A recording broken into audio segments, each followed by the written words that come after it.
Hello, my name is Mark Scott from London, UK, and as part of the Week 1 assessment of the Introduction to Music Production at Coursera.org, I will try to explain a little bit about the various types of cables available to you for connection of instruments and amplifiers and audio interfaces in your studio equipment, and try to give examples of each type. Now, all cables at their core have effectively the same anatomy.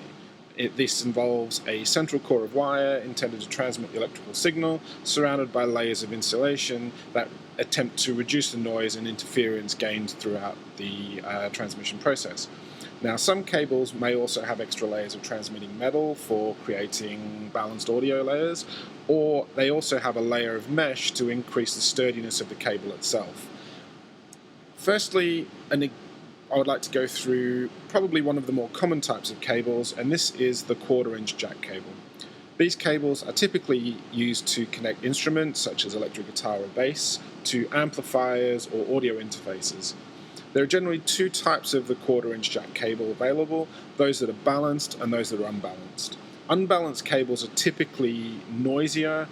They are mono signals, and as such, the length of these cables is generally kept to as short a distance as possible to reduce the amount of this noise, and just use the single connector with a grounded sheath.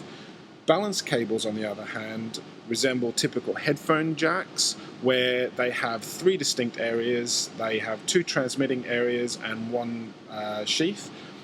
This is actually used to either transmit a stereo signal, or it can actually be used to transmit a reversed signal which attempts to reduce the noise. Anybody who plays the guitar should know the same sort of principles apply in a humbucking pickup.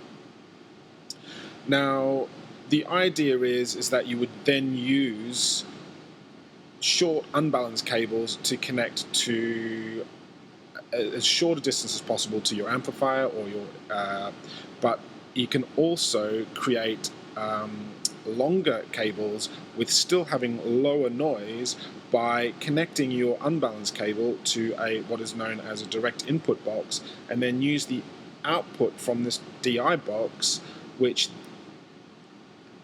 has a number of different outputs on it. This can then be connected via a longer balanced cable to connect to the amplifier or audio interface, which is a further distance away, and you still gain the distance but without the noise. This reduction in noise actually gives a truer signal in the final recording, and coupled with the use of outputs on the amplifiers, we can actually reduce noise in effects pedal loops as well by using very, very short 1/4-inch jack cables, even if they're unbalanced, between the various pedals, but actually connect these in parallel via a loop output from the amplifier itself, so you're not getting that extra noise built into the line between the guitar or other instrument and the amplifier itself. Now, next I would like to go through what we use for connecting microphones. Now, microphone cables typically involve two distinct types of cable: an XLR to 1/4-inch jack cable or an XLR to XLR cable. XLR to 1/4-inch jack is typically unbalanced. This has more to do with the actual 1/4-inch jack end rather than the XLR end. You can also get balanced versions of these. These XLR to 1/4-inch jack cables are generally used to connect dynamic microphones, which don't require phantom power. This is also known as plus 48 volt power. XLR to XLR, on the other hand, is always balanced, and are more typically used for condenser mics, which do actually require the phantom power to work properly, which these cables can actually transmit. As these cables are balanced, they can also be used as the connections from the DI box, which I mentioned earlier, to the amplifiers or the mixing desk or audio interfaces. And this means you can have a long XLR to XLR cable without the extra noise that's building up from it. One other type of cable is a MIDI cable, which is basically short for musical instrument digital interface. Now, this is a standard interface that's used to have controllable instruments such as synthesizers or other devices that have direct input to the computer, but the computer can then actually register the various notes, but they can also feed back to these particular instruments as well.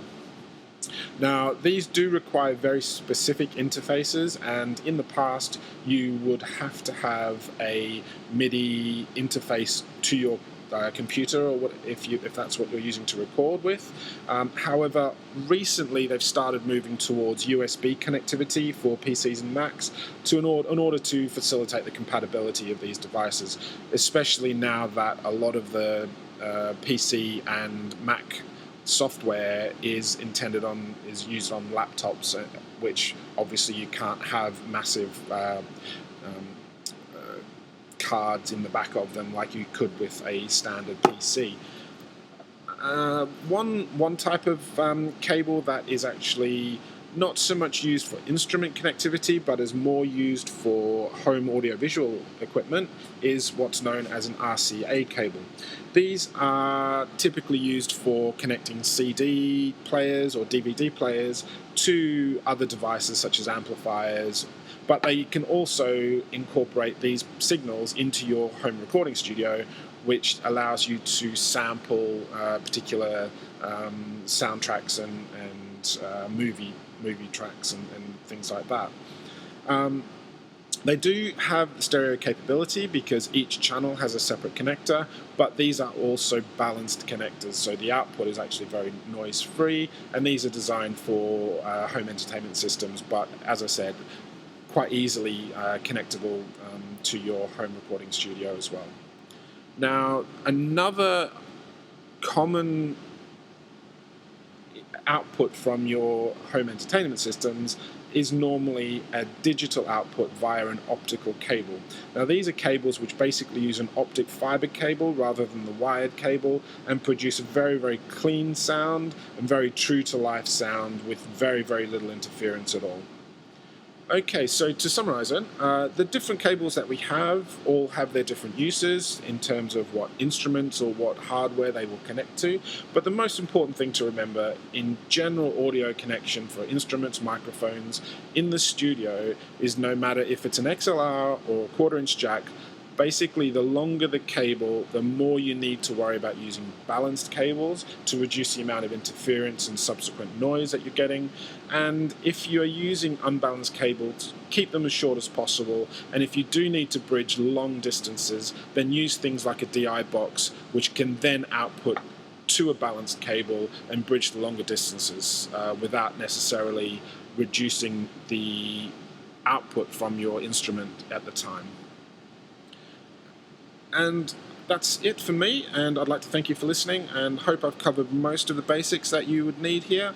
I look forward to hearing your feedback and sort of on the information that I've contained in here. All of the images that I've used were literally downloaded from Google Images, so they are in no way my property. I'm simply using those as examples and not claiming them as my own work. Thank you very much.